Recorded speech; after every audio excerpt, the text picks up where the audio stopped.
Bližila se Pasha, blagdan beskvasnih hljebova. Svećenički poglavari i pismoznanci tražili su priliku kako da ubiju Isusa, ali su se bojali naroda. Tada đavo uđe u Judu Iskariotskog, jednog od 12. Ode Juda i dogovori se sa svećeničkim poglavarima i sa zapovjednicima hramske straže kako će im izdati Isusa. Oni se obraduju i obećaju mu novac. Juda pristane. Od tada je vrebao priliku da izda Isusa kad mnoštvo ne bude s njim.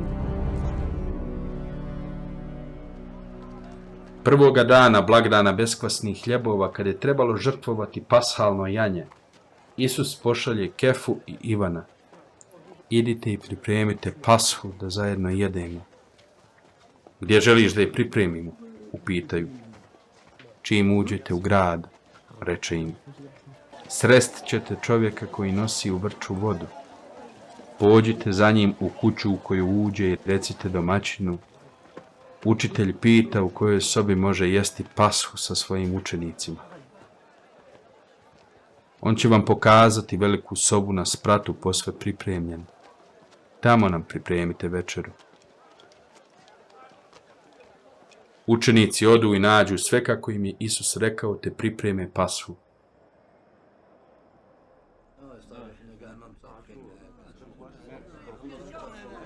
Kad je došlo vrijeme za to, sjedne Isus za sto s poslanicima.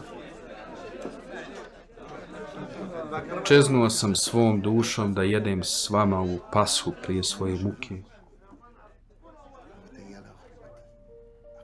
Jer je više, kaže vam, neću večerati dok se ona ne ispuni u carstvu Božijem.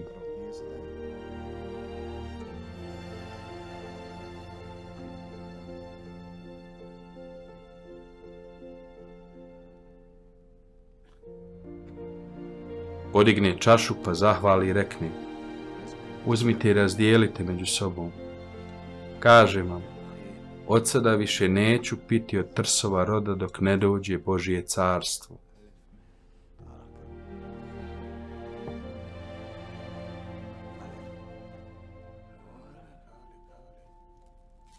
Uzme zatim hljeb pa zahvali, razlomi ga i dadne govoreći. Ovo je moje tijelo. Ono se za vas predaje. Ovo činite meni na spomen.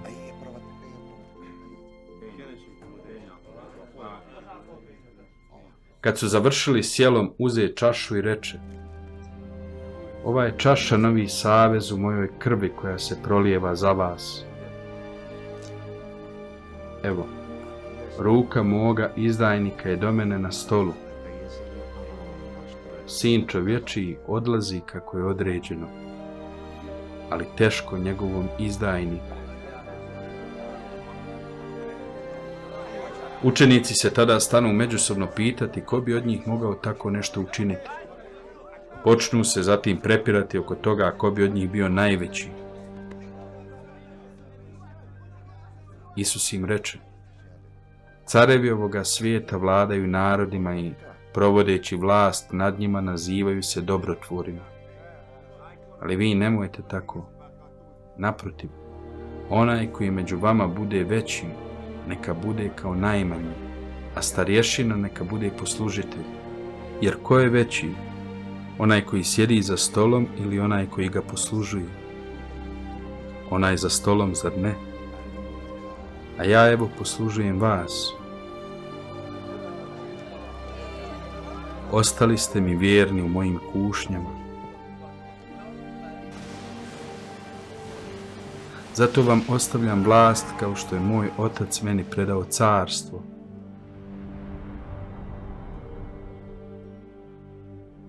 Da jedete i pijete za mojim stolom u mojem carstvu, te da sjedite na prijestoljima i sudite na 12 Izraelovih plemena.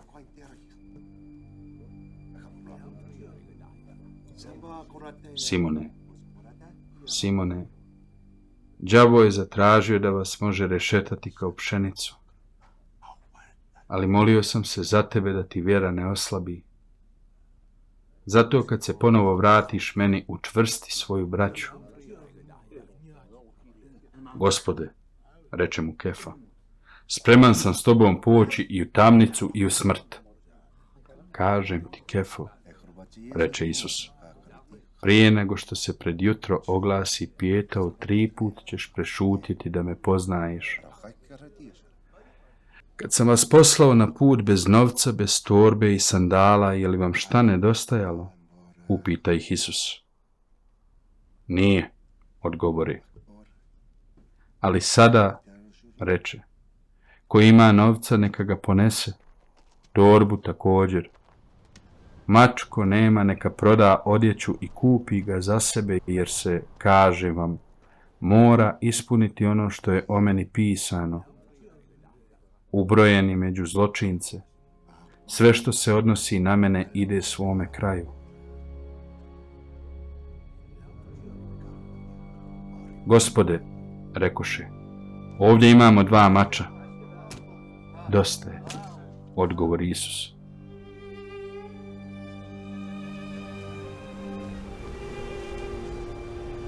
Zatim ode odatle te se po običaju zaputi do Maslinske gore. Učenici pođu s njim. Kad su stigli, reče im, molite se da ne upadnete u kušnju. Udalji se zatim od njih koliko se može baciti kamen, te padne na koljena i pomoli se. Oče, neka me mimoiđe ova čaša ako može, ali neka bude po tvojoj, a ne po mojoj volji.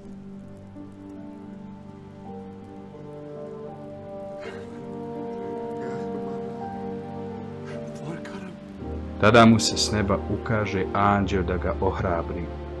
Sve jače je molio u smrtnoj muci, a znoj mu postane poput kaplji krvi što su padale na zemlju.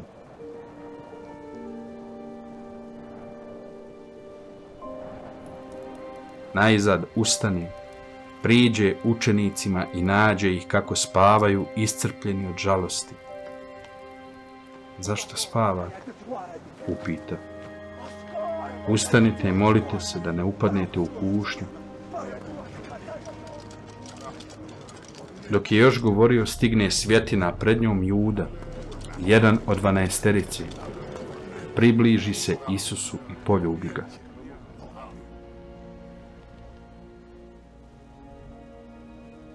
Juda, zar poljupcem izdaješ sina čovječijega? Reče Isus. Kad su ostali učenici vidjeli šta se zbiva, upitaju, Gospode, da udarimo mačem. Jedan od njih napadne slugu visokog svećenika i odsječe mu desno uho.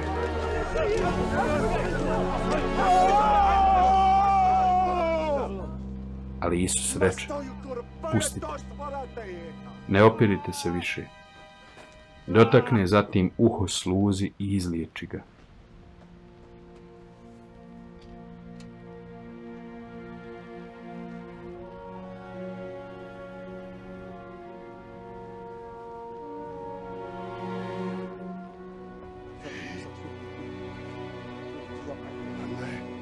Potom veli ljudima koji su pošli na njega, svećeničkim poglavarima, zapovjednicima hramske straže i starješinama. Krenuli ste na mene s mačevima i toljagama kao na razbojnika. Zašto me niste u hramu uhvatili? Svaki dan sam bio tamo s vama, ali ovo je vaš čas, jer vlada tama.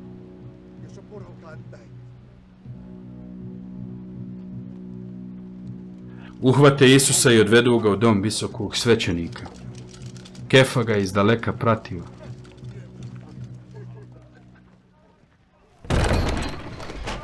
Nasred dvorišta stražari bijahu naložili vatru i grijali se oko nje. Kefa sjedne među njih. Neka sluškinja ga ugleda kako sjedi pokraj vatre. Oštro ga pogleda i reče, i ovaj je bio s Isusom.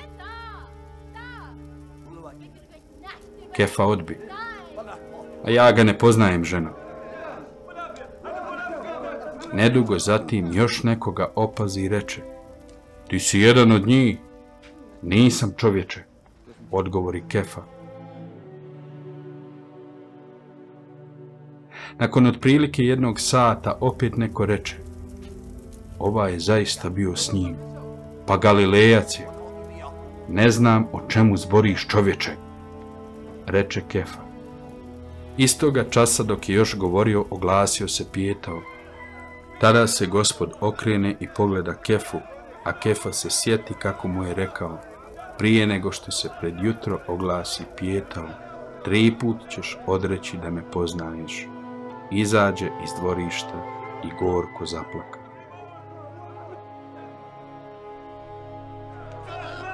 Čuvari počnu Isusa tući i rugati mu se. Pokrili su mu oči i zapitkivali ga: pogodi ko te udario, i zasipali su ga svakakvim uvredama.